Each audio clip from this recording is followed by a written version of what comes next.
in order to try and manage some of these things, because they're quite disparate, and it's not the easiest subject in the world to study, because it diversifies, it changes, it shifts so much. The technology is always evolving, and there's an information overload. But I've tried to bring it down to some diagrams and things like that. So with the term I Muslim, the idea of the individual connected to the internet, there were a number of different models that I talk about in relation to globalized Islam, community-centered Islam, regional Islam, ideas about social networking, politics, the jihadi sphere as well, which I've looked at extensively, although I'm not touching it greatly today. Ideas about religious authority figures, and also different interpretive models. They all sort of feed into these ideas. There's another diagram here. This is a test for the people at the back to read now. The print is very small. It's just to tell you that there's a much more extensive diagram on those things, and you can find that on my website, virtuallyislamic.com, where I try to break down the different forms of readership and use of the internet. And I think I could probably extend that diagram even more, given time now.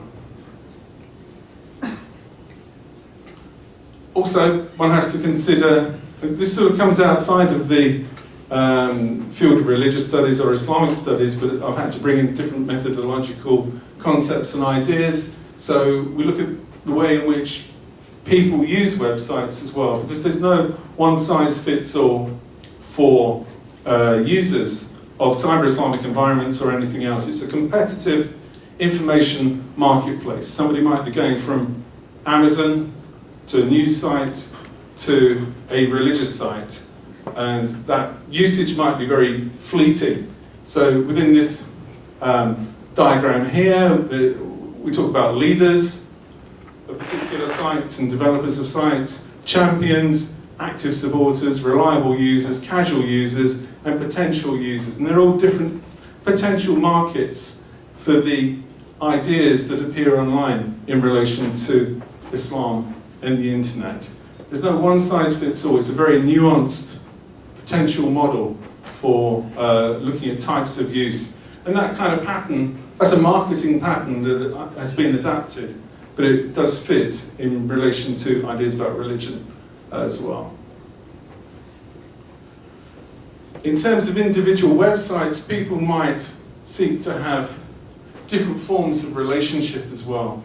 So there might be those who want to have a long-term relationship with a website, to build up an idea of membership. There might be others who are very short-term.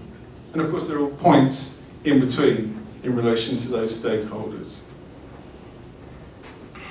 Within a website, within a cyber-Islamic environment, there'll be core products and services, there'll be other features and services, and also benefits to do with membership, benefits to do with constantly returning to a website. It's no use people putting material online and expecting somebody to come once. What they want is to develop content that is sticky, so that people constantly return. People always are looking at their site or watching their feed and so forth. So the idea of having sticky content is also very important.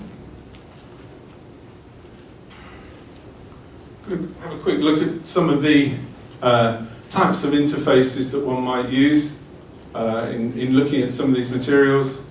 Of course, the most basic one would be Google, but there are many other ways in which one can search for Islam on the internet. A Google search isn't going to really come up with very much in the way of useful material, but it's interesting to see who is at the top level in relation to those searches, where the most profitable sites might be, because of course within any Google search most people will only look at the first page or the first set of results. So the people who are high within those results and who have managed to manipulate their metadata in order to build up their search ranking are obviously going to do quite well in terms of the amount of traffic they're able to generate. So metadata also becomes part of the equation in relation to looking at these cyber-Islamic environments.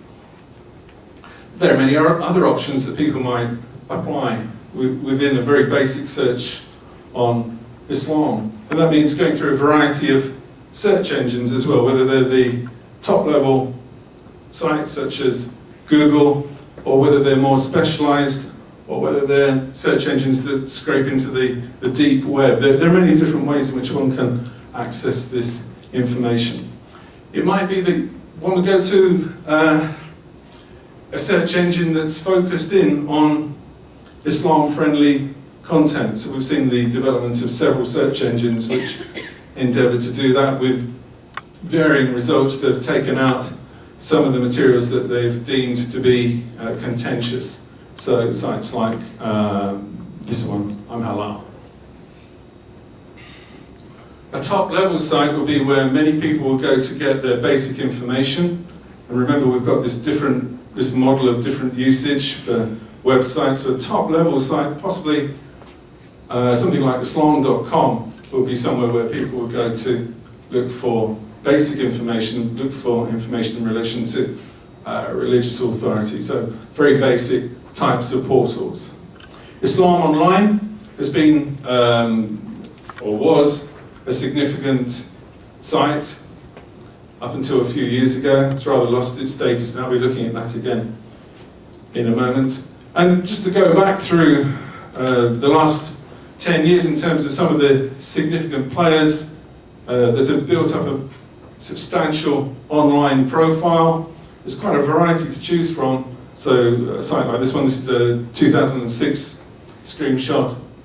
Islamicity would be one key player, high profile, quite a good budget, a lot of money for development. And then you start going into the more specialist ones. Some of these will pass by you very quickly. It's possible to study each one in a lot of detail, but we'll look at them very quickly. So Al-Minbar, sites focused on particular religious orientations, so Sistani.org, Mu'mineen, which is down to the Dawood Bukhra net, very specialist websites, but networking for a substantial branch of the Shia Muslims, highly organized online. And then there are other interfaces too, which people will use to mediate religion, Islam, and religious values. So you're talking about specialist products as well that one can find online. So matchmaking has proven to be one of the key drivers within online Muslim activity. It has proven to be a big business for some. There was a phase where attempts were made to develop specific Muslim websites and services. So Muslim Space wasn't as successful perhaps as it could have been. Islamic Tube, we start to see filtered or specially set up portals which would attempt to provide a quote halal product online. And I think the jury is still out as to whether these products have really been successful. The idea was if you could bring people in and keep them focused, they wouldn't necessarily be distracted by all the other things that are available online. And then the forums too would be other places in which one would have gone to look for religious information and guidance online. Another form of interface that some people thought would work. Any Second Life users here? People who've used Second Life in the past? Well, it was being developed at a time as being one of the zones which would offer an immersive online experience, and there were attempts to set up Islamic spaces. They're still out there in Second Life, but maybe the levels of interactivity weren't as successful as one could think. I mean, the reason why I'm showing these different interfaces here and the diversity of interfaces is just to show that there's more than one way in to get the information about Islam, whether it's a basic search or whether it's more developed and more specialist. There are lots of interfaces that one can apply and use online. Facebook, of course, and the ways in which social mediation can take place online, has seen the development of specialist pages for many organisations and groups, including those who are actually opposed to the concept of Facebook, such as Jamaat-e-Islami Pakistan, who protested about Facebook on their Facebook page a few years ago, and others attempting to set up, this was the anti-Facebook Facebook page, others attempting to set up a more Islamic version of Facebook without all the trivia that one might associate with conventional Facebook pages. So no pictures of cats doing strange things and so forth. But whether these nuanced products for particular markets have actually been successful, or whether people are actually going to these sites but also still using Facebook, I think that would seem to be the model. I think Facebook has won any battle within that, and the idea of specialist social media sites is really one that's still to be successful. It's not successful at the moment. But many groups and organisations have set themselves up on Facebook, as I say, even those who are opposed to the idea of Facebook. Facebook has been very good for networking, for micro-networks in relation to religious authority and specialist religious interests that might be associated with shrines or might be associated with particular religious leaders. So we see a range of specialist Facebook pages that have appeared, and also YouTube sites as well. All of these have been designed to develop a level of cohesion and networking for their affiliates, and also to bring in new members as well, because there's a strong propagation element to do with many of these sites as well, attempting to bring in new members, new adherents and new leaders, as well as mobilise those who are affiliated with them.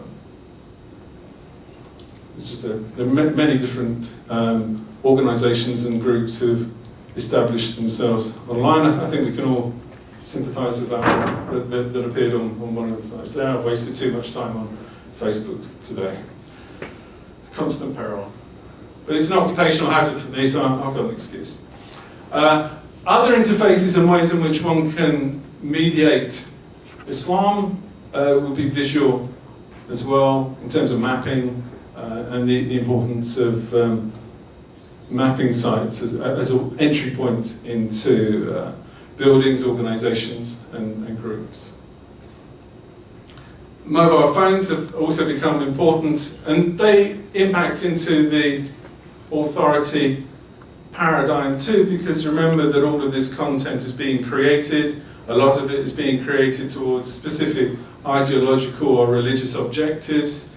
It's not necessarily neutral in scope, so interfaces such as materials associated with Quranic interpretation, they're being put online in very good apps and other products which are highly interactive, but they might have a particular religious agenda, or they might have a particular agenda associated with one form of interpretation. But by putting it into the marketplace, often without explaining what that line of interpretation is, it can be important in terms of promoting a particular worldview as well.